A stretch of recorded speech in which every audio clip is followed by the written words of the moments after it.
নদীর মাঝখানে। বগুড়ার সারিয়াকান্দি উপজেলার হাটশেরপুর ইউনিয়নের মন্টুবাজার এলাকায় ভয়াবহ নদী ভাঙনে বহু পরিবার ক্ষতিগ্রস্ত হয়েছে।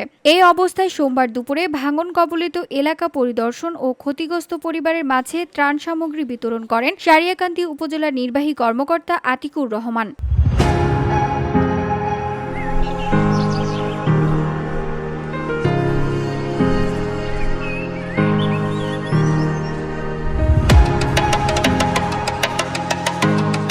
এ সময় উপস্থিত ছিলেন উপজেলা প্রকৌশল বাস্তবায়ন কর্মকর্তা রাশিদুল ইসলাম, উপসহকারী প্রকল্প বাস্তবায়ন কর্মকর্তা জহিদুর রহমান এবং হাটশেরপুর ইউনিয়ন পরিষদের চেয়ারম্যান নূর মোহাম্মদ মেহেদী হাসান আলো। এছাড়া ইউনিয়নের সকল ওয়ার্ডের ইউপি সদস্যবৃন্দও উপস্থিত ছিলেন।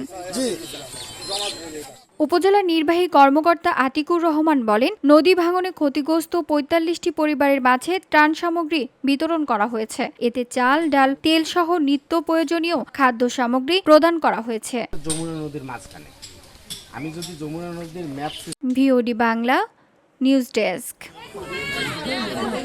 হ্যাঁ ঠিক আছে।